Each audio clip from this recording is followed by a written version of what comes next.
How's everybody doing? It's an interesting night. Yeah, everything OMG hurts. technology. Mhm. That too. Oh, Kat, you look rough. You look rough. Everything hurts. I mean, you look gorgeous. Your hair looks Oh fabulous. yeah, But I I know. straightened it. well, It- you're I yeah, feeling straightened great. it. I hardly ever straighten my hair because it's a pain in the butt to maintain. Yeah. So it'll be straight for a week until I wash it again, and then whatever. Look, Back to the curl cream. hey. But that's what you do when you house music all night long. Yeah. House music all day long. Day long, right? You can And do night stuff during the day. yeah, was it? Has We ever do seen that video? three stuff at noon, and I definitely Yes. did that all day. We were there 3 from a.m. stuff 11 at a.m. noon. to 7 p.m. Ooh. Yeah, Ooh. sipping on Look. some sangria, slow sangria Yeah. all day, and this bad boy got me all the way through too. This was not filled with alcohol. This was filled with Yeah. water all day Yeah. long. Nice. Water. Oh, And then speaking of, hey y'all. Hey. So for our listening audience, we are podcast all 10. holding up ginormous Stanleys, and they're all 10 milligram. They look Mhm. just like the Mounjaro pen. So They we're going to be do. doing our water checks. You have the back. And thank you for this amazing opportunity to work with one of our new sponsors, where I will put the link in this so It's that you on our can go link and trees. get $10 off if you want to get a Stanley mug. And part of that goes towards supporting the plus sides. So you can help with the podcast and get a great mug. And it'll be great. $10 off. It's awesome. They're really cute. Did y'all? I mean, I knew they were cute, but these are great. These are heavy. Oh. They are heavy. But listen, I And mean, it's super good quality. I'm so excited about it. and they really do keep your beverages Yeah. cold. This I mean, sucker, like yeah, ice and everything. ice Yeah, all it's a day. Stanley. House No in the doubt. No park doubt. in my hot tent all day. I refilled Yeah. it with water all day, but the ice stayed in it all day. That's great. It's Yeah. awesome. In between People my ask sips me, of the what's your sangria. mug? Oh, it's Flying a shot. from Europe. Flying from Europe. This little baby, all I did was ask the flight crew, the flight attendants, can you just bring me like 4 cups of ice? Yeah. That's all you need. Just 4. Awesome. Well, listen, this is well into season 2 at this point, guys. So I don't think we have to like go crazy with, like intros. So we'll keep it pithy because we got guests tonight, So Yeah, we do. we're gonna talk with some friends about GLP-1 medications, about weight loss surgery, about loose skin and removal and plastic surgery and all those different things. I don't even know if we call it that anymore. Is it cosmetic surgery? I don't even know. That's how old I am. And the last time I considered it. So, it's like, what do we? I don't know. We're going to learn together. I love it. But if you don't know me, I'm Kim. This podcast was born out of a TikTok community. We are all taking a GLP-1 medication for different reasons. And we are on this episode and all the episodes discussing the plus sides, because it's not just about weight loss. It's about health and all the different things that come with it, mental, physical, all the things, and getting your life back. So that's what we talk about on the show. We like to educate and learn. And we also have members of our community come on and share their testimonials of what they've done throughout their life with this, the things they've struggled with, and like basically their triumphs, like, and where they are now that they're on the other side or in the middle or whatever it may be of healing.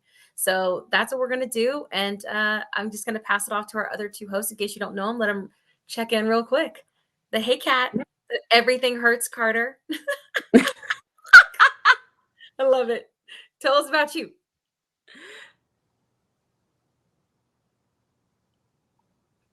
We can't hear you at all. Oh. What? What happened? You were like totally off. So my headset has a little mute button I prefer to use versus on the screen. So anyway. Oh, is that when you like fuss at customers? Yeah.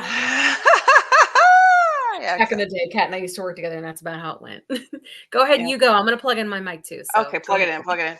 No, I did House in the Park this weekend. Atlanta, the same promoters also do a Prince party every Thursday before, the Thursday before Labor Day weekend. So I decided to hang out and dance all night Thursday night, try to recover Friday, be a hero on Saturday, and work all day, and then Sunday House in the Park all day in the heat dancing, and then did it, then I whipped up a cake yesterday. So I'm tired.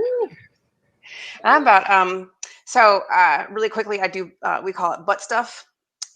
with Kat on TikTok, but I am actually starting to work with a trainer tomorrow, and I'm very nervous, especially since I wore out my entire body this weekend dancing and being um, uh, thinking that I'm still 25. You're okay. Nervous about this, but tomorrow. But if I pump up the ibuprofen and stay hydrated and use my massager, maybe I'll survive tomorrow. Pray for me. You're doing pretty good today, though. You Can never y'all know. hear me okay? I just plugged in my mic. Okay. Oh yeah. We've had technical difficulties. Can't you haven't been able to tell? And I'm just now Yeah. going, oh, I don't have a mic. So anyway, that was scrappy like the old days before mics. Yeah. I mean, that's Anyway, my great. Thanks for birthday letting gift us for know how you myself. are, Kat. I know. I'm great. Everything hurts. Everything hurts. Oh, I but also you're take good. Mounjaro. That's the focus Oh of this, yeah, right? you know the I Mounjaro. cannot Yeah, kick it. I cannot kick that habit. The Mounjaro. I It's love it. Mounjaro. Think of the doggone mountain, but I can't. Yeah, Mounjaro. I'm mountain still in. Mounjaro. Anyway, Mounjaro. hey JT, also known Hey, as hey. Janine, also known as the flight attendant, the Mounjaro flight attendant. Hey, what you Yes, doing? Why are you hey. here? What's up? Nothing much. I just got back from Europe. Yeah. Might be a little jet lagged. Of course, I've got electrolytes and water, and I'm double fisting today with Baby Yoda. And I've got Profi and water and electrolytes. So I figured that I can't Hey, lose. no, I can't it's lose. impossible. All my Yeah, coffee is yeah. gone. Yeah. So Yeah. I am on the same GLP-1 medication that you ladies are on. Mhm. I am a woman with type 2 diabetes, Mhm. and With- I am a woman with Sjogren's syndrome, and I'm healing from the inside out. Voila. There you go. I love it. That's what's happening. Yeah. Like, this is a crazy day. Whatever. So glad to have you. Yay, yay.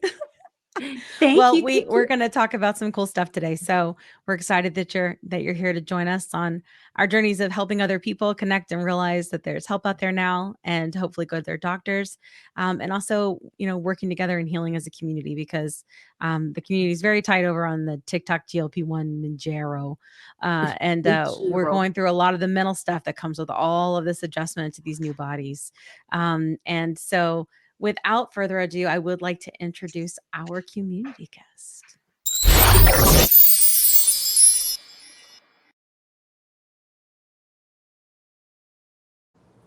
Hey, Susan. Welcome. How are you? Hi, Susan. Hi, guys. Thanks for having me. I'm so excited. Yes.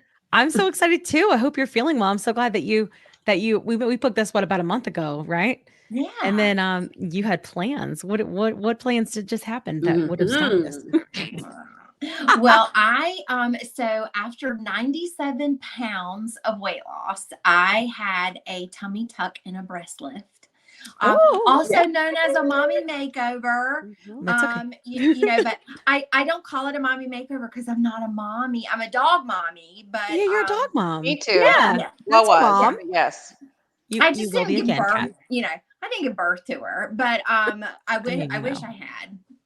I wish I could claim her, but it's been 3 weeks since I had that, so it's been Oh my exciting. gosh.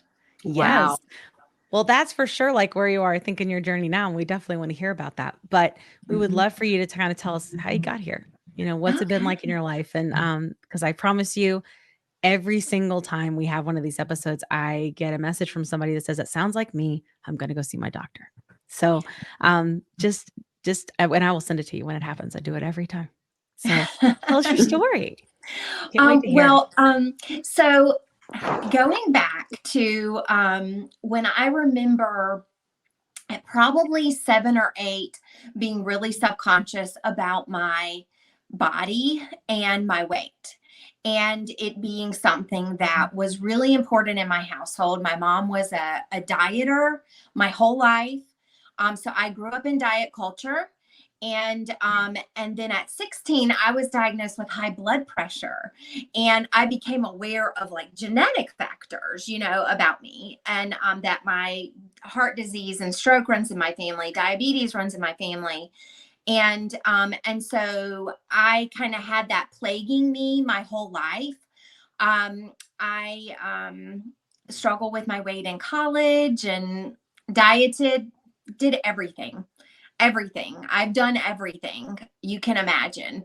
Thin, um, doctors that I shouldn't have been going to, prescribing me things that I shouldn't have been taking, especially with my high blood pressure. Weight Watchers, LA Weight Loss, Nutrisystem, you name it, I've done it. I had weight loss surgery in 2015. I was pre-diabetic. I was very worried about my health and the complications and my genetics. And so I had weight loss surgery. So I had the gastric sleeve in 2015. It was really successful for me. And I lost a lot of weight. I think I lost like about 80 pounds. And that was great. And then life happened. And I met my husband and I moved, and it just totally changed everything. I started getting out of some of those habits that I had built. And I gained about 40 pounds back. And fast forward to August of 2020, I was really struggling. I had been diagnosed with type 2 diabetes officially. And that was a big wake up call for me. And I was gaining weight. I was unhappy. I was depressed.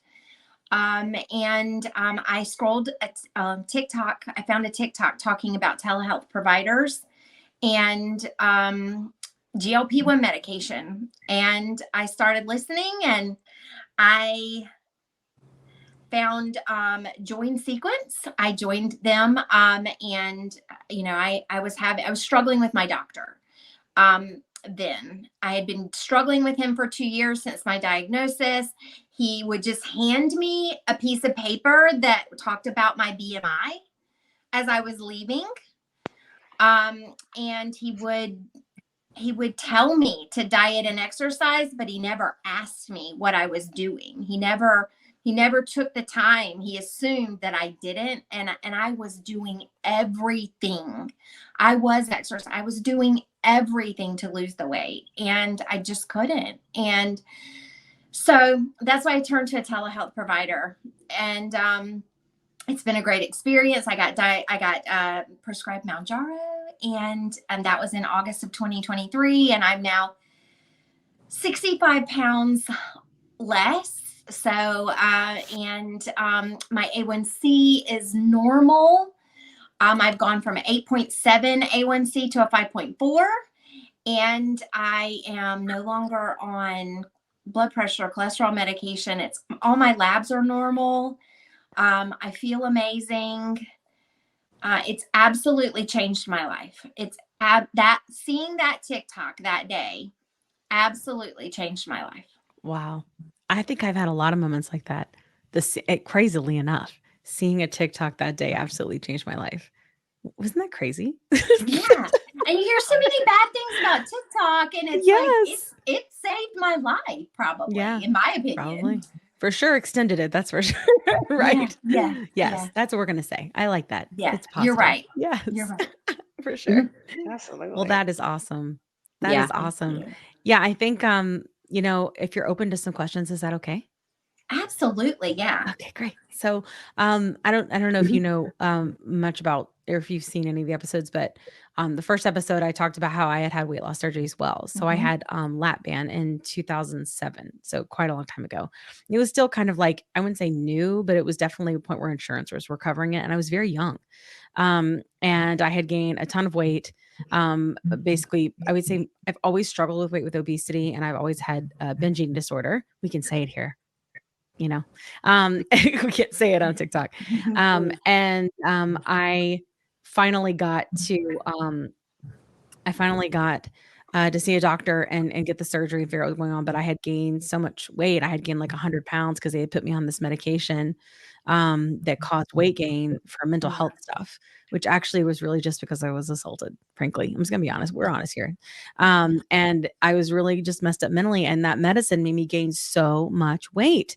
And so then when I finally had surgery, I did lose it, and everything was okay for a while, but then eventually things happened with me too. I had a kid, and then I gained it all back. And even really then some a little bit. And I don't know what that is. Like, what happens in our body?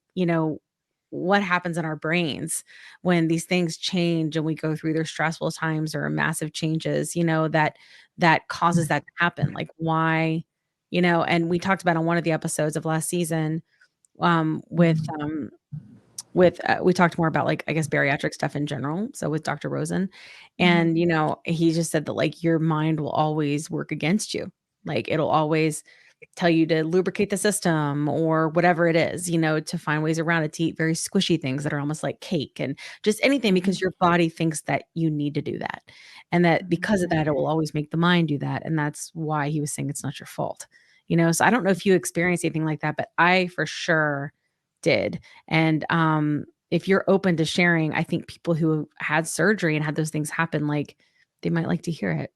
Yeah.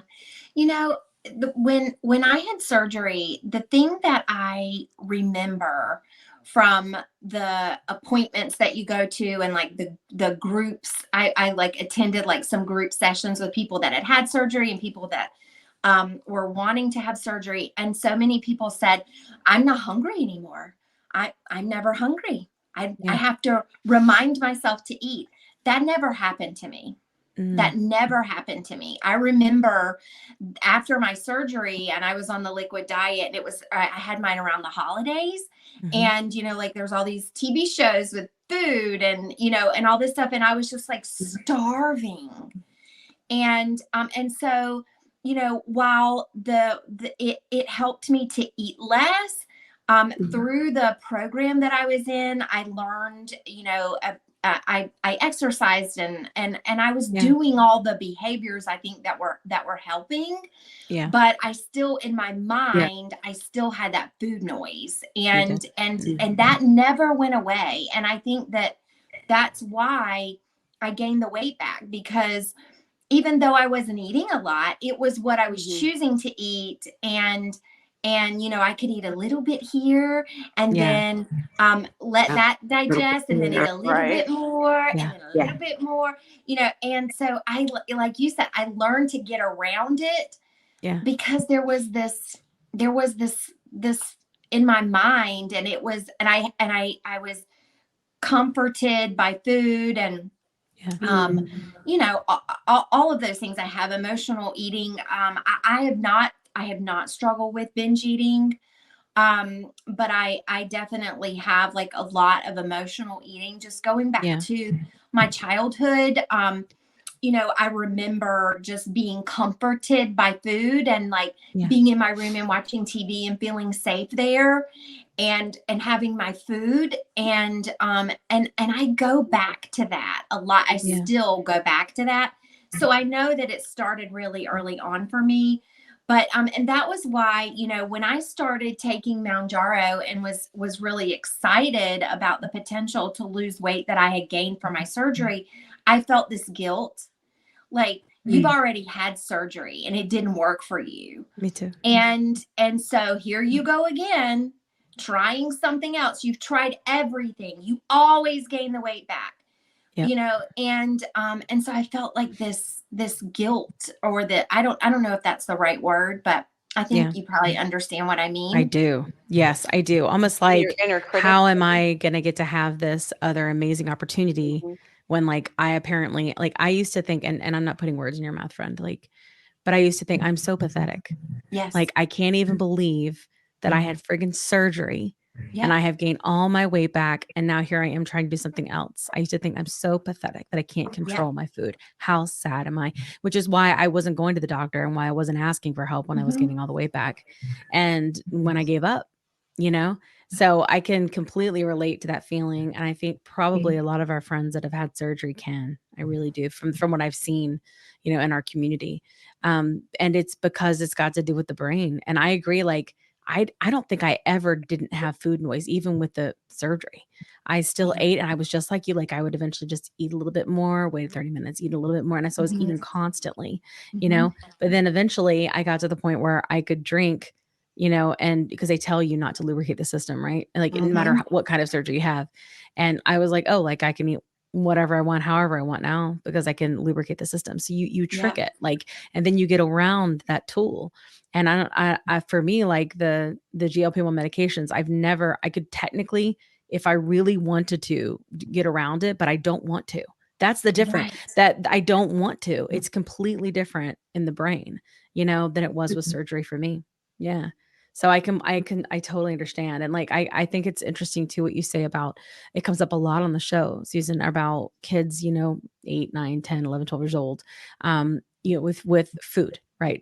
Being able to control that food, and that food being the thing they knew what to do, because that's what they could get their hands on for whatever reason. It could have been something really simple, like a divorce, Yeah. right? I hate to say that's simple, but these days it is. Yeah. Or it could be, many of things, right? Like not fitting in at school, and you can control your food. And so a lot of children will start out like that, and not necessarily become binge eaters, right? But definitely, I think, puts people on a path to not the best food practices, because it's very emotionally driven. The one thing I do think is, and I wonder what you think about it, I'm pretty sure every human I've ever met has emotionally eaten. I think the difference is, Yeah. like, I just don't have a stop button. Do you know what I'm Right. saying? But like, I feel like everybody has emotional connections to food. I mean, all of our, we're like, all of our holidays and everything are all centered around food and being Everything. together and eating. And you have Festivities, these, yeah, no warm, like doubt. Rosie said, right? Like warm cookies, like that means home, that means nurture. Like you have all these like really important like feelings around those memories, And so I think finding a way to not eat them was a big deal for me, you know, or just eat a little. And like, I was never able to do that. So I can totally relate. And like, I think, I would love to know too. I know you got to the point, like based on your journey, when you're telling me, like, you were like, hey, it's time to have surgery. Are you willing to kind of tell us what made you make that decision? And like, I don't know about you, but I hear it all the time. And I've heard it from the beginning, why don't you wait a year and see if you gain it back? Like Mhm. I've heard that so many times, anytime I've ever talked about doing anything like this before. And obviously I did eventually gain it back. Right. So, but I hear it all the time. And then like, I remember when Michelle was on last season, and she was like, well, like, what am I waiting for? Like this is, cause it's like, and I kind of understood that too, like, why would I wait? But then I know some doctors like have things where they're like, you have to have a certain BMI before they'll even do it, or you have to be closer to a goal weight, whatever that equals these days. I don't even know, like, and I'm curious, like, what your experience was like with that, because we've heard different things, and I think people would enjoy your perspective. Yeah. So I was really thinking about it and really wanting to do it, but I had this fear in my mind that, doctors would turn me away because I haven't lost enough weight, or, maybe. And I struggle. I don't have a goal weight. I talk about that. If you follow me on TikTok, I just don't, it's not healthy for me. And so I want to feel good and feel confident. And so I actually, and go back to TikTok, I was watching Sasha High is a weight loss doctor from Canada, and she has a podcast, High on Life. And Yeah, she was just on our show, actually. Oh yeah, sorry. And she has a podcast about, with a plastic surgeon who does this, and so he talked about his concepts and his thoughts, and that you don't have to have be at your goal. That lots of times it helps people get past a hump that they're on with their weight loss, because things are holding you back. And that was really me. It was, I had this excess skin on my stomach, that another surgery that I had an ovarian cyst removal, and it created this excess like apron because of my scar. And so it was, to me, very noticeable, and it was holding me back in life overall. And so I said, what have I got to lose, after listening to that podcast? And so I started doing some research, and I just started reaching out to doctors, and I had a really good experience with the person that helped me, where I ultimately chose to go. And when I talked to my doctor that did my surgery, I asked him, are you concerned about my weight? And he said, why would I be concerned about your weight? Like, and he said, no. Oh, that's awesome.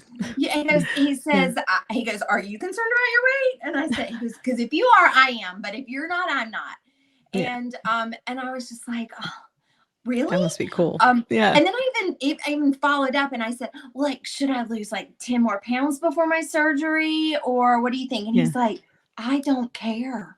And he said, if you had like 30 more pounds that you wanted to lose, I would say, let's wait. He said, but you know, you're happy with where you are right now. Yeah. And I said, maybe I'd like to lose 10 more pounds. I don't know. He says, I'm happy.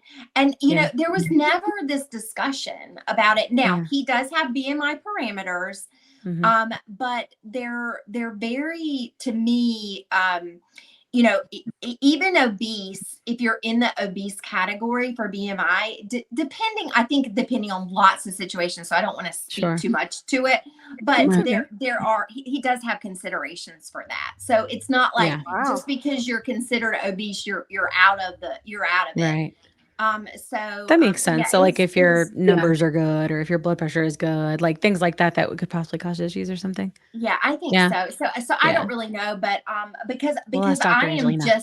I'm just we'll have to ask Dr. Yeah. Well, I'm just barely out of being considered obese, just barely. You know, I don't even. I totally. First of all, congratulations, though. Yeah, so I know, it's huge.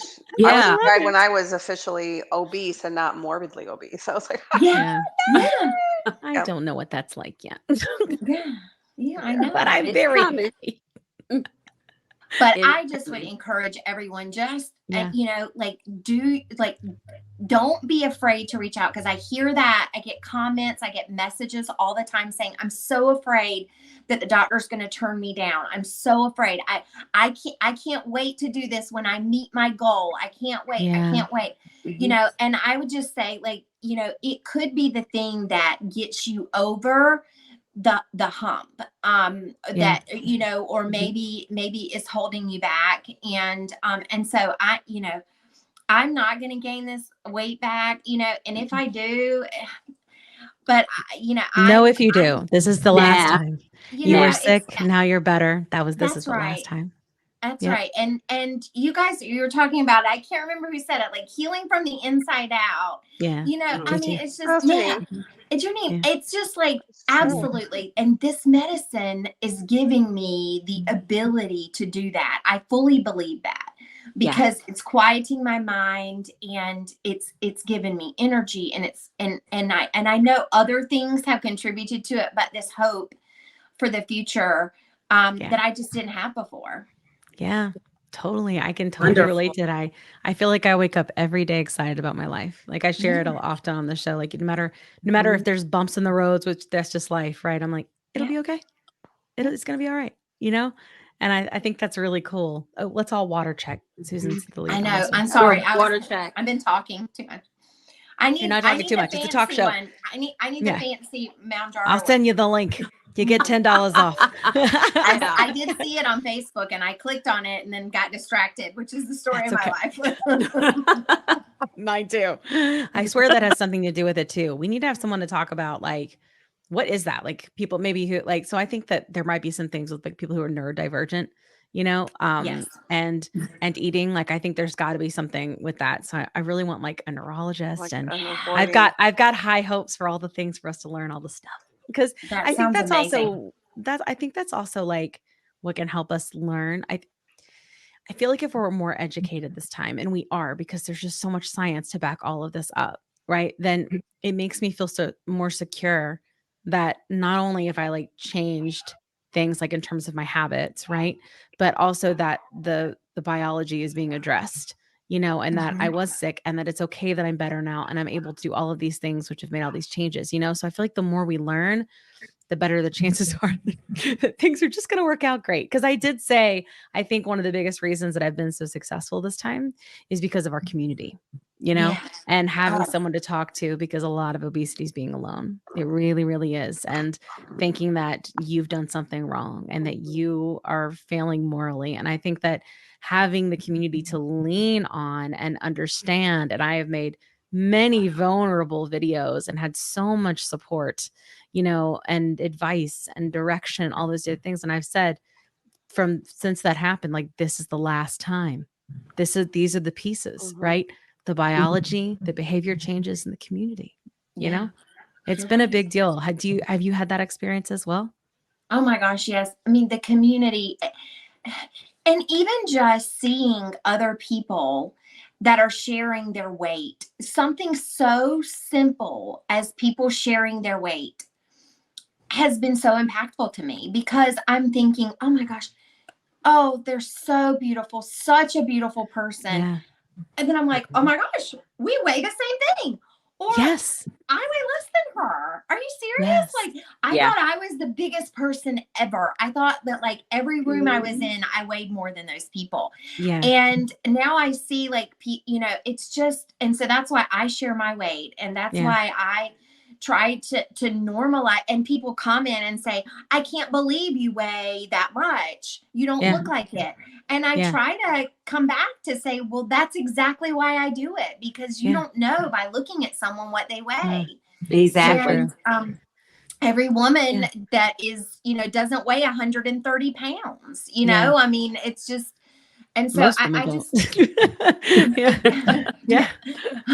Yeah. so, you know, I Oh, just think that it's been the community piece of it, Yeah. the support that I've had from the doctor and my care team.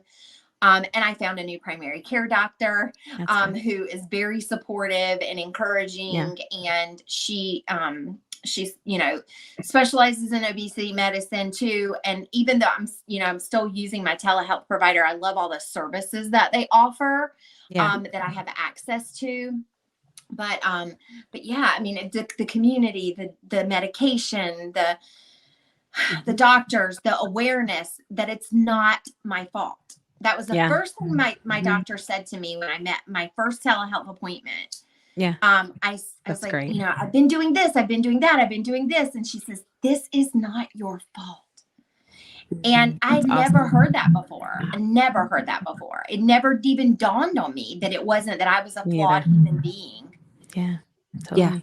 Yeah. I'm curious, like, in terms of the fact that you've struggled with this for a long time. And I know this is very like controversial, but it's something that I'm trying to do. I'm trying to check my bias as I go through and I learn more. And like I think it's important because I feel like many times, like through this journey, when I would see people that appeared thin, like to me, or based on like the standard, I would say, like, what are they doing taking GLP-1 medications? Why are they taking them if they only have 5 pounds to lose, 10 pounds to lose, you know, or something like that? And the truth is, one, they could have been diabetic. Mhm. Right. And just because you're diabetic does not mean that you're obese. Like that, No. you know, it doesn't mean that. And two, what the heck am I doing saying that kind of stuff? Like even thinking that kind of stuff.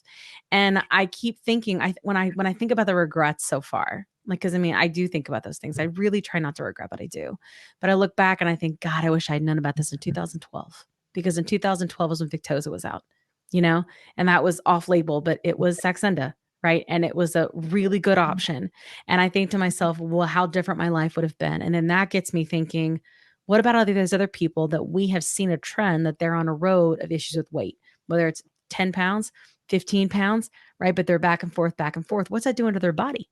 Right. And what about preventative medicine? So like, I think about that a lot. Like, would I have taken this before I got into this weight? And the answer is hell yes. Yeah. Right. And that's what it is for me, but it's because I've been able to experience this. But like, I'm just really wondering, and like you can be totally honest. And if you're uncomfortable, I'll take it out. That's why God made editors. Okay. But Yeah. you know, how do you feel about proactive medication? Like if you had these 15, 20 pounds that plagued you forever, like would you, and you wouldn't be where you are now? Like, do you think you would have done something different?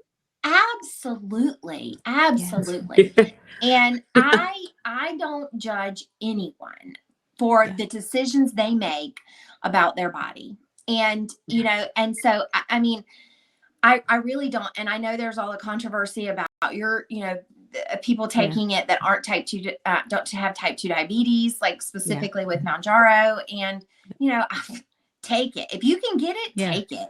Yeah. You know, because if it prevents you from becoming diabetic like me, then awesome. And so, yeah, I you know, I just really, I have a friend that is taking it in a compounded version of the semaglutide. Mhm. And, and she maybe wants to lose 20 pounds, and, and she's so beautiful, and I don't think she needs to, but that's what she wants to do. Yeah. And so go do it. I really, I understand where people are coming from. I see both sides of it, but I Right. just think we have to be really careful about, you don't know people, you don't know what they struggle with. Yeah. And especially like everyone that has binge eating disorder is also not overweight. No. And Yeah. and even lots of disordered eating that Yes. these medications help with. Yeah. Mhm. Totally. I mean, Yeah. even like Kat has said, like she's always been really into activity and fitness, but she's like, you would be surprised that in this whole like very healthy, what appears world, how much disordered eating goes on. But they all look Mhm. thin and So healthy. much. But like, what's going on in here? You can't see food noise. You That's can't see right. it. So I think we have to get to a place where we know more and we do better. And so we're going to try to focus on some proactive messaging this season and see how that goes. That's awesome. That's For sure, awesome. we'll get lots of comments. Yeah. Yes.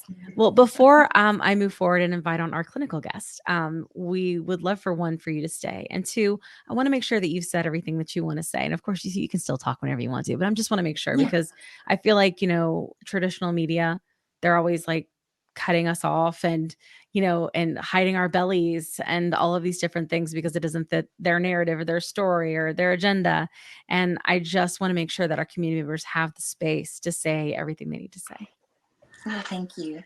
There are two things. And the first is really that it is never, ever, ever too late to advocate for yourself. And it doesn't matter what weight you are, where you are, you can find a doctor that will help you. And you have to advocate for yourself because this is not your fault. And there are reasons likely that you're struggling with your weight. And there's a lot of medication that can help you, and there's nothing to be ashamed of for that. And then the other thing, and it's gonna sound probably I don't know how it'll sound, but learning to love yourself, no matter what size you are, is something that I am really trying to do. And I know that, yes, I talk about losing weight, and I went so far as to have plastic surgery, but that is a lifelong thing that I've struggled with in learning to love myself. And Yeah. what I looked like, my worth was connected to those from a small child. And that's just the way I was raised. And so that's what I grew up with, and I'm almost 50 years old. And so, that is something that I grew up with, but I wish that I had learned so much earlier how to love myself as I am. Yeah. And that's just something that I really would hope for others, is that you can learn to accept yourself and love yourself as you are. And you can also still want to lose weight. You can Yeah. also still want to work on your health Yeah. and your overall wellness, because those things help you in being a better person, whether you're a mom or, you're a partner or a coworker, a daughter, whatever it is. Yeah. Taking care of yourself helps you to be better in all those ways. And just because you want to lose weight and look different doesn't mean you can't love yourself as you are and accept yourself as you are. Totally. Yeah, Dr. Joy was on our show and she was saying that she celebrates I thought of her whatever immediately size she's too. ever been in. Yeah, whatever size Yeah. she's ever been.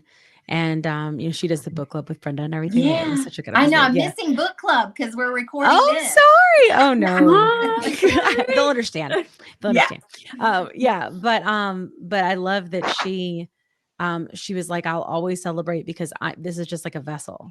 Like I'm trying to take better care of the vessel, but like it's not who I am. Yeah. And I was like, man, she dropped some bombs. I'm just like, That's big.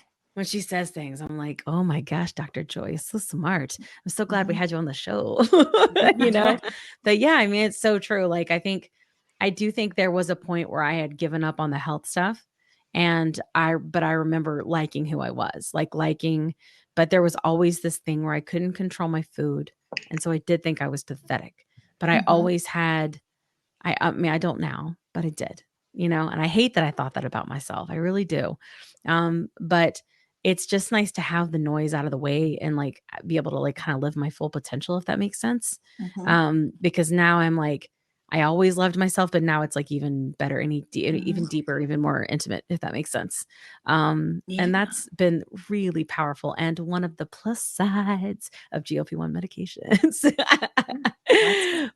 Our doctors who has not yet been on the show. And she is now. I'm so excited. So if you guys don't know, without further ado, let me announce.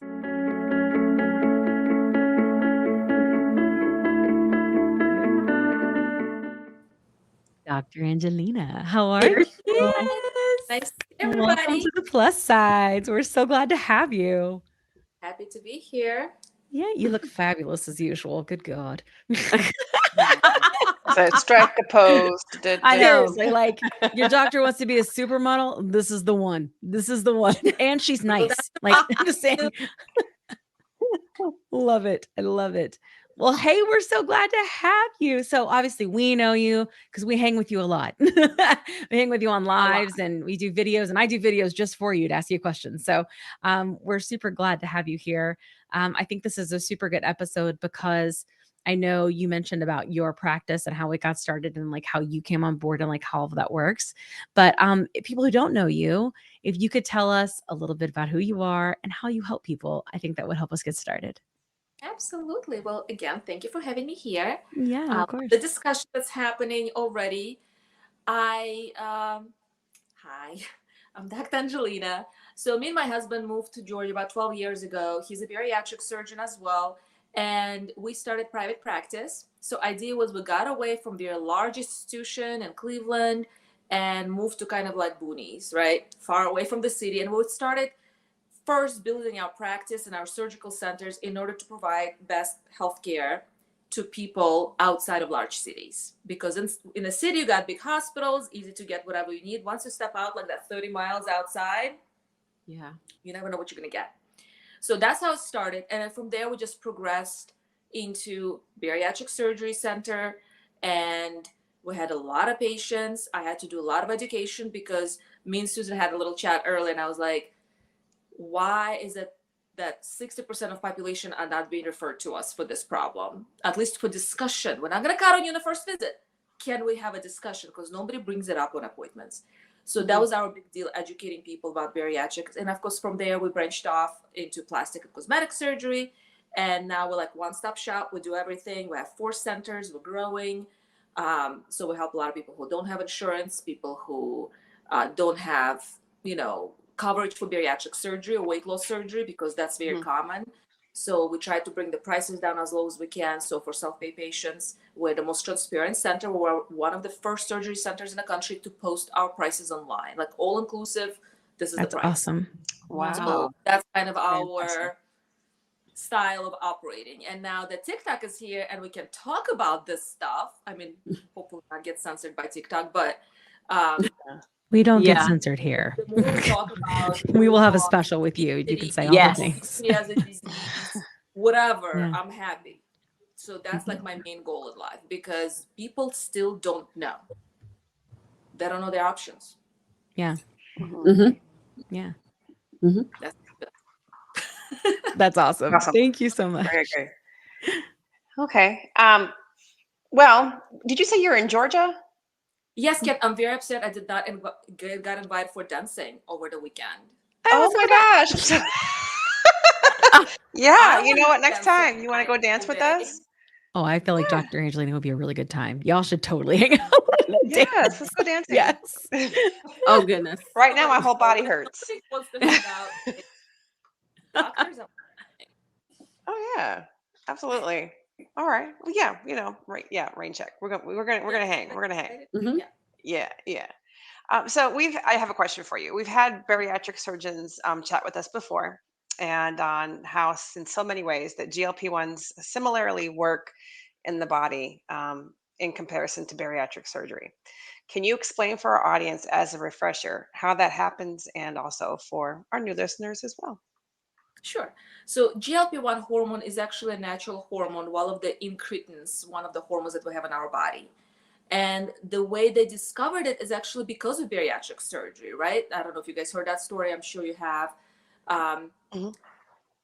When, bariatric surgery been around for over 40 years, and then they originally thought the reason we lose weight was because of restriction of the stomach, we make stomach smaller, or malpositioning of intestines, so malabsorption. And later on, they realized, oh, wait, for some reason, this group of patients have really high levels of GLP-1 in their blood, right? So why is that happening? So once they start studying it, also, why do those patient populations lose their diabetes, right? Because bariatric surgery, especially bypass, can trigger diabetes treatment, right? Like a lot of people Right. go in remission. So why did it happen? Because of that natural increase of GLP-1 in your body. And so for the first 6, 12, 18 months, everybody's a little different. Our natural GLP goes up and gives you similar feeling as if you were taking that GLP-1 supplement that we're all taking now, right? I call it GLP-1 Yes. supplement. Yeah. Like that we have. So, and then at some point it will come back down. Your body likes to level things out. Our body likes Right. to always find that homeostasis. So eventually it wears off. And that's a lot of times when you start seeing weight gain or struggling to control the appetite or, all of those things you guys were talking about. Afterwards, like, well, I can sneak more food because those thoughts came back. They might have been not there in the beginning, but then they come back because your natural GLP-1 kind of went back to where it used to be. And so now you need to get your GLP-1 from outside to control the disease. So Yeah, that's Wow. fascinating. Fascinating. Okay. Do you, does in it your cover that? experience? More detail. Yeah. No, we may ask for more. Yeah, but I can dig in a little bit more. So in terms of like going back to like those feelings, right? Like, so a lot of people in our community, we call it food noise. And like for me, I can't even believe how loud it was. Like it wasn't just food noise. It was just loud, constant, everything. It was, just ingest, right? And I did not have the ability to like gear shift. You know what I mean? Like, oh, do I really want that? Do I not? And now I do, and that's what it's kind of given me. But I never was without it even after surgery. Now, I had lap bands. It was a little bit different, right? It was a lot different. But it did at some point escalate, I guess. And like, I feel like it just never stopped and it just got worse and worse. But like in your experience, do people who have bariatric surgery, did they have food noise before and do they still have food noise? Like, is that even controlled? Like, or does it go away, like you said, for like a long while and then come back? Like, I mean, I don't know. I kind of feel like everybody's different, but you tell me. Everybody is a little bit different. Obviously, Yeah. it's a medical condition, it's a disease, and everybody will have different levels of it. Yeah. I have a lot of bariatric patients when they first start, and they say like you have to have like mental preparation for it because a lot of people are almost afraid to give up food. Like I love food. I mean, Yeah. we all love food. Food is, like we said, it's part of our social structure. So Totally. and they're like, well, I love food. I don't want to have surgery. Like I know I need it. I need to lose weight, but I'm afraid to give up food because that's my link to the emotional state, right? Mhm. And usually once they have surgery, they realize that feeling is not there anymore. Yeah. They're like, I don't know if I mentally can prepare myself to not eat this large plate of whatever. Totally. Let's say Yeah. somebody who does overeat. And then when they do have surgery, they're like, oh, I really don't feel like eating that plate anymore because the GLP-1 kicks in for the beginning for a while, Yeah. So I Yeah. feel like a lot of people, it does make a difference. And they did have food noise before. Obviously, a lot of people didn't know how to describe it in the past. This a newer terminology. We never heard food noise Yeah. before. Because I think now enough people realize that or have it, so we came up with Yeah. a name, right? Totally. It's kind of you're sick, but you don't know you were sick until it's treated, and you're like, Yes. It's just like hello. that. I had Yeah. similar experience when I was younger with the birth control pills. I Yeah. had Mm. Oh, yeah. a very strong iron based birth control pill to control menorrhagia. And I was like 18. I didn't know any better. Just give me a pill, I take a pill. For first Yeah. 3 years of college, I was sick. I did not know it. I basically was like pregnancy feeling. I was nauseous Oh 24/7, no. bottle of Pepsi every Oh, morning wow. just to feel the nausea. And then one day somebody switched, like, why are you on this? Let's switch you to some like low iron, whatever estrogen thing. And I was like, I woke up and I'm like, I'm not like, I did not know I was sick for 3 years. Mm. And then Yeah. it's, I assume with food noise, it's a very similar Very thing. Like, similar.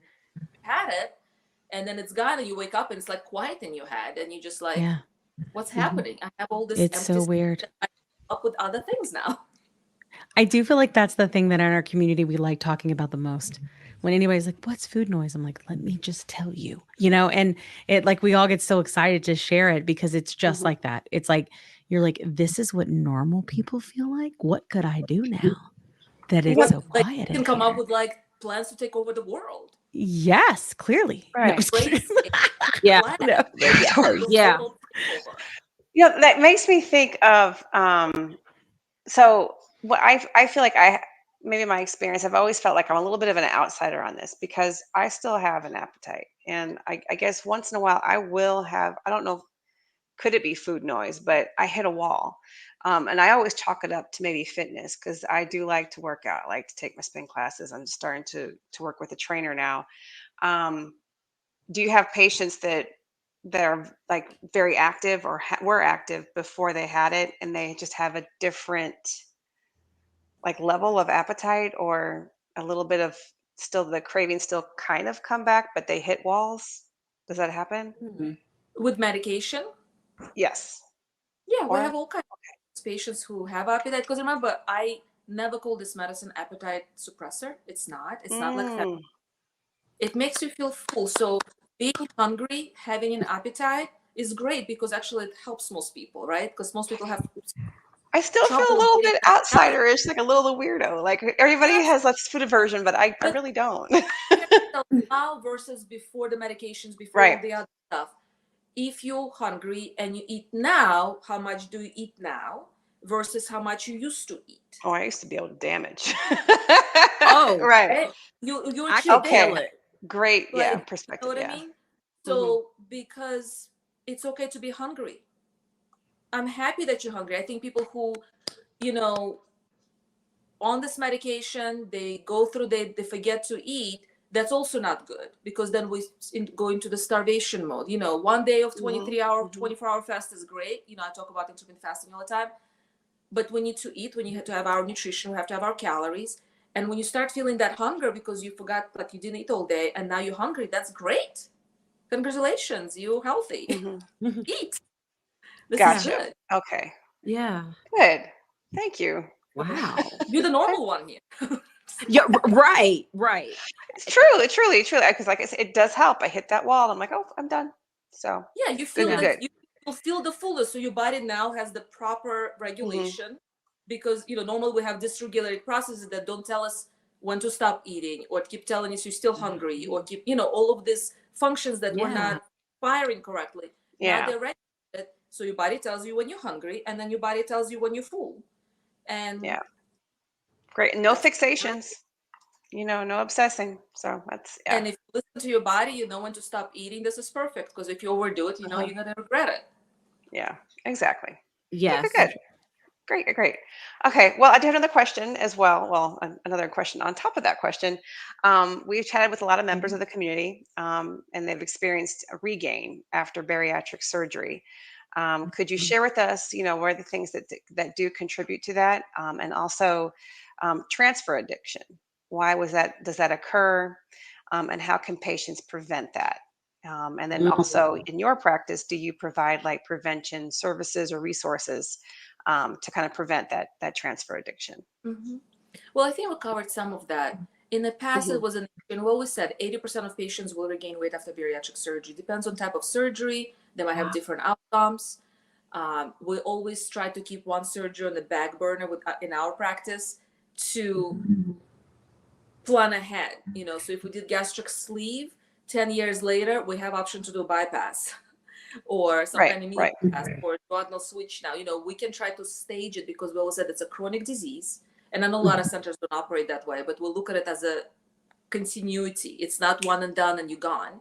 In my practice, I like my patients anytime. So I don't like my patients disappearing. I like them to stay with checkups. A lot of practice, like we see 1 month, 6 months, 12 months, and you kind of like gone. we want regular treatments. With lab band, I know you mentioned your lab band, Kim, it was proven not to work unless you do your 6 adjustments per year continuously, not just the first year, but like forever. The moment you stop adjusting it, it stops working. But I think part of it is also seeing a doctor and being consciously like on the checkup. So in my practice, we always want to see patients continuously. If you want to come to us like every few months just to check in and say hi, even if you're doing great, I prefer to do that because I feel like that's going to help us to monitor you. And before you fall off the train, before you lose, like gain that Right. 5-10 pounds, and not wait until it's, all of the weight back because you're feeling some kind of feelings, because those feelings shouldn't apply because it's not your fault. It's a progression of the disease. It's like diabetics with A1C, they've been seen every 3 months if they're uncontrolled. And if they A1C went up, it's not like doctor stands there like, oh, what did you do now? They might say, did you take medication? But, well, let's adjust the medication. Let's come up with a plan, how we're going to control it, rather than super good way to look at it. Let's not go see doctor for a year and see if that's going to help me somehow. Yeah. Even with GLP-1 medications right now, my patients all know, even if you try to slow it down or stop it, some people do try that. I'm like 5 pounds wrong direction.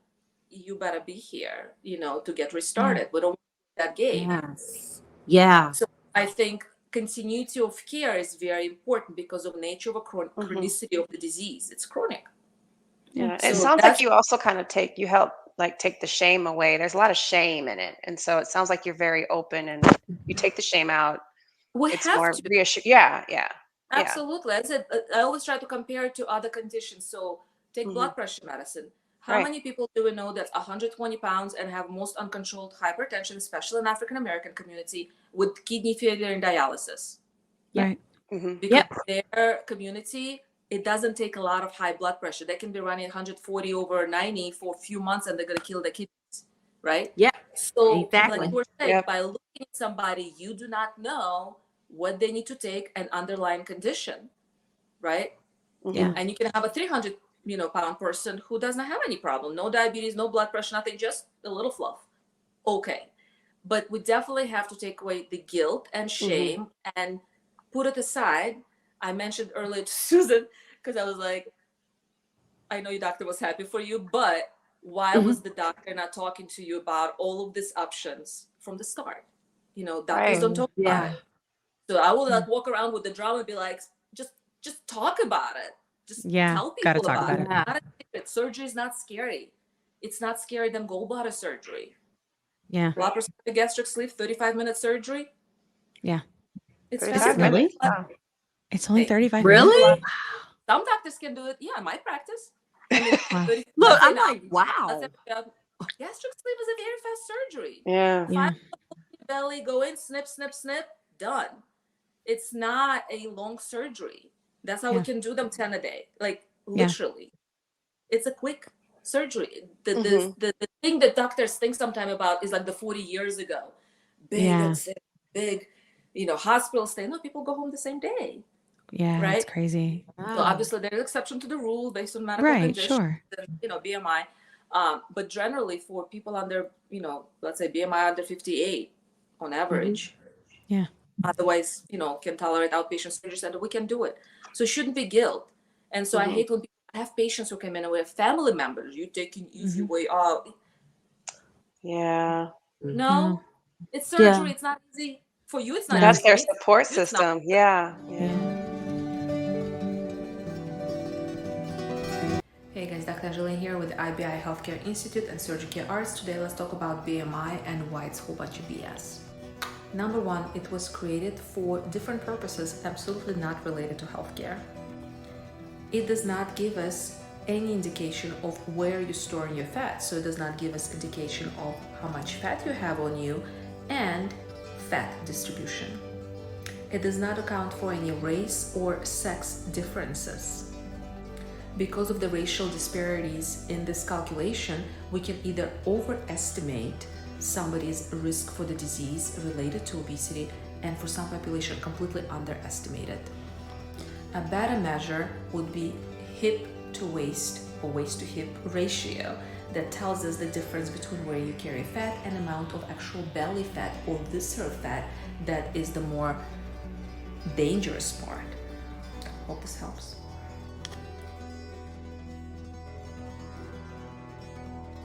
When people come to see you and maybe they come saying they want something, like they say, I want a band, can it can be removed, or I want, sleeve, or, but maybe like a GLP-1 would work better for them to get them even to a place to be able to be more successful with surgery. Like, do you ever like lead with GLP-1s and see how they respond? Is that like what, like, I'm curious, like if doctors have best practices yet, We go by statistics.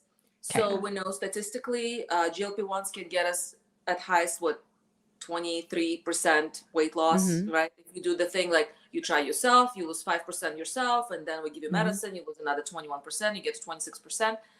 But with surgery, we can go 50% plus, Yeah. right? Whoa. If we're looking at somebody, well, generally gastric sleeve and bypass is 60%, right? There are variations based on what we're Mhm. trying to do. So anyways, we can combine them. The whole Yeah. point is we can definitely Yeah. combine this. Okay.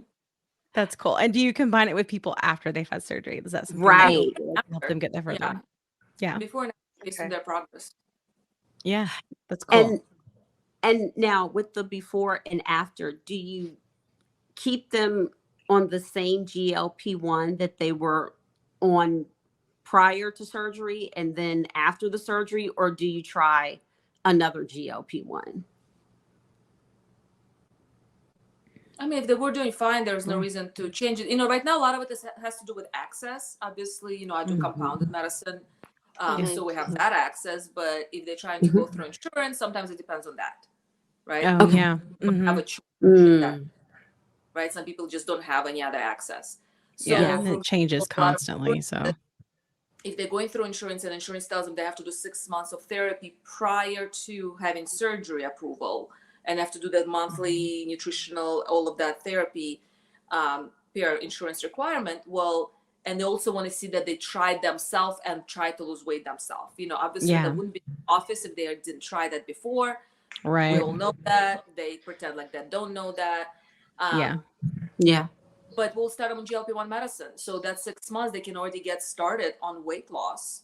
By the time they get to surgery, now if somebody has miraculous results and they lost that 100+ pounds in that first 6 months or got close to it, we're like, well, I guess you don't need surgery anymore. That's fine.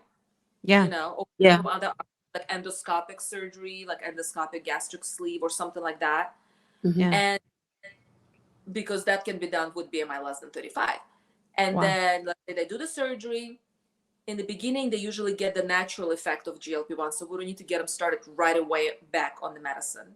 We give Right. them some time to fly on their own and see how are they progressing. And if they're not progressing fast enough, if they start to plateau out, or maybe they did really great for 2 years and then they start feeling the food noise again, then reintroduce medicine again. Okay. Yeah. That's so interesting. I love the multi-prong approach though. Like, seriously. Yeah. Because I just don't think there's like one way and only way. I think everybody's seems to be so different, Mhm. But Mhm. yeah, That's that why makes so every much surgery sense. is For that, we have different, lots of every options. Yeah. combination is different. Yeah. So that's absolutely something that Yeah. going to vary from Cool. patient to patient. Yeah. Yeah. Sorry, JT. I know you have a Wonderful. couple questions. I do have a section that is flat, and then all of a sudden it protrudes out. And I know many people in the community are talking about apron bellies. Totally. Yeah. How do apron bellies come about? Oh, she's like, She's like, I get rid of them. That's my Yeah. specialty. She's like, but I mean, why do they even come about? And where many people carry the weight in that lower midsection, Or like just and where you're then carrying in general. yeah, and then others may carry it in other ways, but then it's like even with the weight loss, you still have the belly. So it's like, why? Like, why? Sure. So there's different reasons. Obviously, how you carry your weight when you gained weight. Everybody carries it differently. So people who carry more in a midsection, which we usually see with weight gain, we see it after pregnancy, it tends to go there with hormonal changes as we get older. It tends to kind of go in that midsection. So we see it a lot of women After 40, even if they were not obese at any time, they were kind of look. I mean, I used to gain, lose, and now, and it's only 10 pounds, but it's all sitting in that little pooch. Like we call it sometimes mama belly, because it's kind of like women who usually up in that age, Yeah. who might have had kids already. As far as the flat section, then the overhang. So it depends how you wear your underwear, your pants. So sometimes I feel like some of those things we create ourselves, because if you always wear your certain type of clothes in the exact same way, your overhang starts really where the clothes is finished. So if you always wear like very same style of your pants, so that overhang will go there. Okay. It would not happen to somebody who has no extra skin hanging in the first place. Okay. But if you always wear it kind of like bikini style, like a lower hip style, you put that skin together, and then the rest starts to overhang from the top, kind of like bra roll. We created ourselves with our clothes that we wear every day.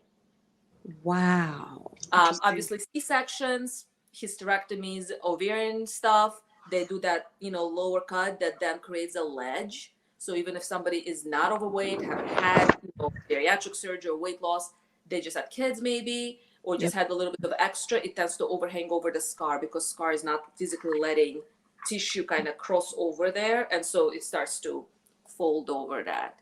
And it does cause a lot of Why issues, like there's weight there versus some other places. Mhm. I guess that's more genetic. Like why somebody has more central obesity, that's more dangerous, versus girls who have hips and booty and thin waist, right? Which is, Yeah. again, if you have that fat distribution, good for you. You saved a lot of money on BBL. yeah. I should have gotten one before I started a GLP-1. I mean, get it now. Dr. Angelina lives here. Maybe she knows. I don't know. I don't have any fat. Oh, that's right. There's nothing left. Yeah. But it wouldn't help you if you. It's a good thing you didn't do it, because you didn't waste your money. Because if you True. did it before and then you lost weight, the butt would go away too. So you just True. spent your money for nothing. It's fat cells. right? Really? Still fat Well, cells, overweight. right? Yeah. See, it's get it done fat now. cells. They Still shrink fat the- cells. I know, right? Oh. See, you learn something new every day. I know people come up with this thing all the time, guys. I know it's not the type of conversation, but I've seen surgeons tell patients, Yeah. oh, you don't have so much fat. Go gain 30 pounds. We'll liposuction you and we'll put that fat in your butt. And then I guess you go back to normal, which a lot of people get in trouble because they cannot go back to normal. Because if you gain that 30 pounds, it's very hard to lose, especially if you're over 40. Yeah. But the problem is once a lot of people do lose weight back down, their butt goes away with it. Yeah. So they Oh, just collect oh your my money. gosh. You wasted all that money. It's useless. Your jaw's on the A ground. lot of surgery don't See, you're good. again, the underlying disorder is what's making you gain weight, right? So that's the underlying disorder. Some people have maybe adrenal gland issue and they have the cortisol problem, and maybe they have Cushing disorder that made them gain like central obesity weight. They get the hump, that stretch marky belly, and central obesity. It could be just regular obesity, like not fancy type with any adrenal glands, just run of the mill obesity, just like regular disease. But it's whatever it is, it's really increased weight. Obviously, women who have kids, we get that huge stretch. The bigger the kid, the bigger the belly. Got twins, got bigger pooch, right? And so if you were predisposed to carry your weight in your belly, which often people who are extremely large, I guess is the way to put it. Somebody has like 400 or 500 pounds and they carry all of it in their belly. We're not talking about like a little out patch. We're talking about like pannas hanging down to their knees. That's obviously position, like has to be surgically removed no matter what, to help them out with that. Right. Yeah. Hey. That'd be a Thank you. mobility Really issue, right? So Yeah. okay. Back pain, mobility issues, fungusy stuff, ulcers, Yeah. Infected and irritated skin. irritated. Women Yeah. with big breasts, some people can get it under the breast when it's hot.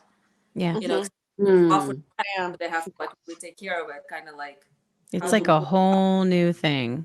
Like Wow. it really is. I mean, y'all, I'm pretty about this stuff. Like for sure, for me, especially like, and I this is still not skin. This is fat and skin. Like I still have probably another, I would say at minimum 60 pounds to lose, but probably more like 100, and it's okay. Like I'm on a journey and I'm getting there, but yeah, I mean, and I actually thought to myself, because I'm smaller now than I was when I had surgery.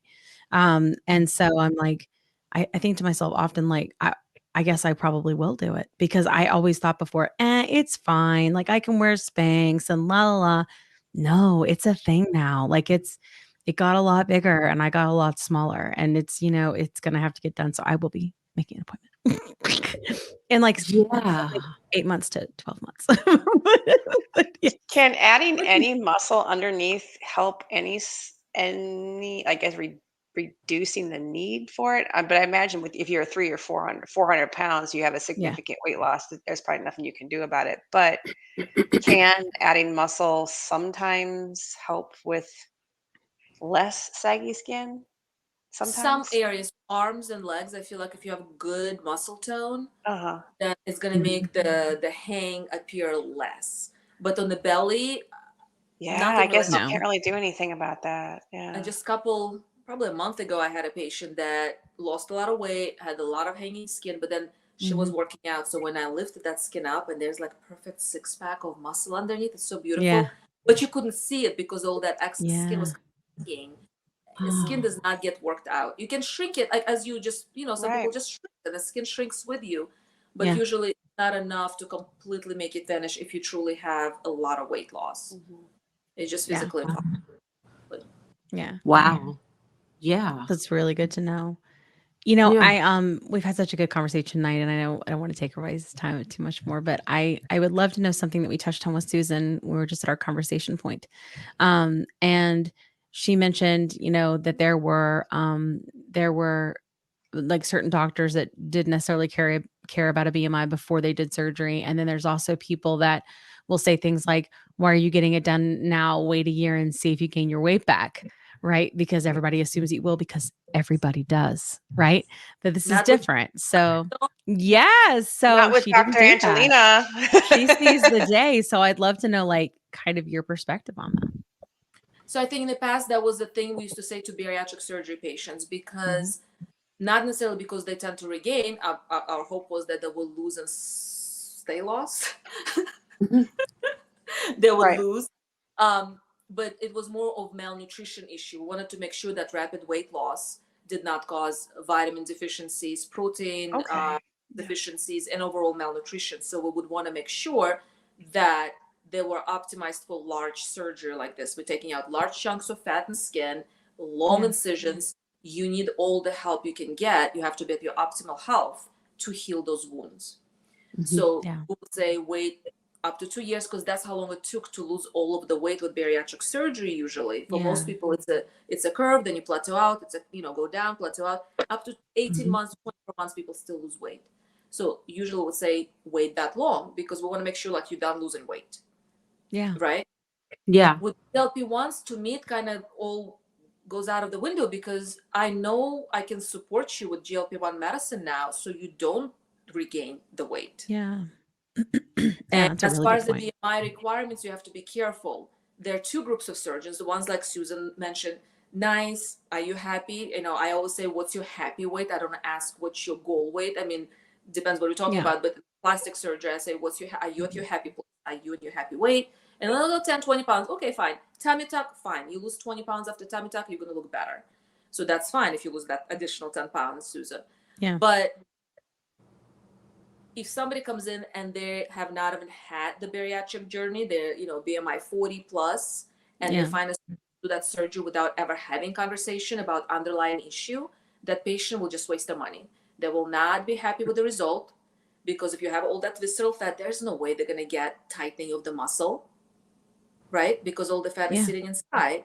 Yes, you're going to the pannus and you're going to look kind of still like a little bowl, and because nothing was changed in your underlying food noise, you're going to regain all that weight. It might go in a different place. It might go in a more dangerous place. Maybe it was sitting outside, now it's going inside. Ooh, So okay. you also have to be careful what surgeon says. So yes, as long as, overall, because your BMI is basically normal, Susan, right? So that's why he was like, I don't care. If he sees everything's good, we can cut it off. It's going to look pretty. Like I can imagine in my mind, I'm like, oh yeah, let's do it. But if I'm looking at him like, even if your BMI is 29, but I feel like it needs to be maybe 22 for surgery. I mean, it's an extreme example. Yeah. Because how you carry your weight. Yeah. I might tell That you to makes wait sense. longer. And I have ladies that come in be my 35. I'm like, well, let's do it, because most of it is in your hips and your thighs and your boobs. Your belly does not care that much. I can snatch you in right now. So you really truly have, Smash it, I right? love Right it. now. Yeah, Snatch you in. smash it right now. you know, you have to really look at the individual person and see. But if they are over 35, because my limit is 35, but doesn't mean if you're 34.5 right now, you're gonna come in and I'd be like, Yeah. nope, not gonna happen. But the Right. thing with my, I still see everybody because I can get you bariatric surgery, I can get you GLP-1s, so I'll get you Yeah. there Yeah. in the That most makes efficient sense. way without you doing your surgery. Then like, oh, now I lost 100 pounds. Oh, wait, now I'm not happy with how it looks. Let's redo the surgery again. And I've seen that. Yeah. People spending money twice, 3 times because they did it in the wrong order. Yeah. Oh, that's fascinating. I didn't even think about it that way. Happens all the Yeah. time. Yeah. Because there are Gosh. doctors who truly don't care about the weight, not in a nice Yeah. way, but like, sure, Yeah. I'll take your money. And they Oh, take yeah. Yeah. That's interesting. Very cool. Awesome. Well, this has been a lovely conversation. Oh my gosh. Thank you so much for joining us. Thank you. And thank you guys. so much for being so vulnerable, Susan, and sharing your story. I'm telling you, I get a message every episode of somebody that says, that sounds like me. I'm going to go see my doctor. So I know they're going to hear that. And hopefully they're not thinking like we are, right? Like we were pathetic or whatever word you use. right. Like that's what mine was, that we gained our way back. Like, because it's No. biology, right? Yes, Like nobody, right. it's not your It's fault. totally biology, guys. It's Yeah. totally biology. And as far as people saying something about your surgery, it's none of their business, honestly. That's right. Just with your doctor, and It is none of the business. whoever pays the bill. Yeah. Totally. Yes, indeed. Awesome. Well, this has been so great. We're gonna close out the show, but I wanted to make sure that everybody was able to tell you thank you. And okay, thank you so much for coming, Dr. Angelina, and Thank helping you. us. Thank you, guys. Thank you so much, Susan. Thank you. Thank you. Oh, that was so nice. Ah. Speaking of volunteers that volunteer, see this right here. Uh-huh. This Right is here. the Mounjaro Stanley. It looks like the Mounjaro injection. We all Oh, have wait a 10 minute. because we thought that was cute. Yeah. Oh yeah, and you even got the disclaimer and all the things and the little, it's fancy. See this right here? See on You the can back? go get one and get $10 off with a coupon code, and part of the sale goes for the plus side. So you can support the podcast by getting a really cool mug. Doesn't Heck have to yeah. say plus sides on it. Yes. We're trying to give you options, y'all. This sucker Yes. worked in the 90-degree heat at House in the Park all day. Water The drink. ice stayed on here. I just kept filling up with water. Yep. In between my sips of my wine spritzers. Yeah. Well, that's good. You stayed semi-hydrated at least. Really That's good. good. I have to stay hydrated. Balance. I mean, I would say like, what are the non-scale victories this week? But I feel like Kat's is that you're still here and you were able to do work and record the plus sides tonight. But What? Oh, because an assumption. Because of all your dancing. Although it sounds like you and Dr. Angelina are going to be buddies. we are. We're going to go and go dancing. dancing together. Yeah. We're at House in the Park. Woo. Woo. Love it. Trini always picks up what you're putting down when it comes to anything pop culture or music. She's like, yep.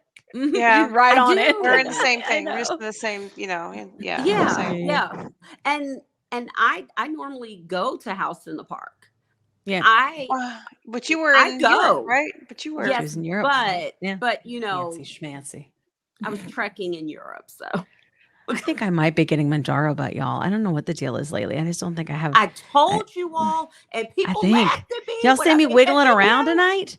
I'm like, I even got a new chair, and it's like, I'm still this like chair. I don't know. I have to give me a pillow like Janine's. I need a pillow that says Listen, plus sides though, like I have thing. standards. Listen, I this have the MJ pillow that says this plus thing sides. is a lifesaver. People laughed at me, but I think I'm going to make a video about my pillow because I think you it's a should. changer. I think it's I'm cute. going to use it too. I think it's going to. I'm telling you, I see. Put your hips in position. I'm super curious, but I do need to go to the chiropractor. It could easily be that. I haven't gone in a while, and I am very much a chiropractor person. Overdue. Not for GLP-1s. I'm sorry, chiropractors. I love you, but do not prescribe GLP-1s. Don't do it. Well, don't you do it. Look, don't you do that. Don't you do that. I love my chiropractors. I'm telling you, they're awesome. Yes. Oh, Oh yeah, yes. don't And we still forget. have plus size merchandise. Yeah, we do. That's right. We still have the merch This one's store. still cold too. If you're a big fan, you can go and get some merch of all the plus size thing, and The that easiest, know. is on the website. the Just best click thing, shop. it might be kind of lazy, but while I'm at work, Yeah. I don't have to get up as often because both of these Oh, suckers yeah, Oh will because my you pull fill gosh. up. them both Look up. at you double Genius. fisting. And they're both good. Yeah. And I Mhm. like how you got the one that's like the sports top and the one that's a Look, straw. double fist. Yeah, this Double one goes to fist. the Double gym fist. because I Yeah, can that's just the pull it gem up. one. Yeah, Yeah, 'cause it's right totally. here. Yeah, because the Yeah. handle. Yeah, that's nice. Especially with your spin But class and all. That's good. but we're also giving options. Believe it or not, like the holidays are right around the corner. That's right. I You could mean, get gifts. seriously. It's this is Yes. the time that you start picking up your gifts because who Mm-mm. like wants to wait and well, Totally. I know people do, but No, like wait wait. until like Thanksgiving or after. That's Yeah, no. stressful.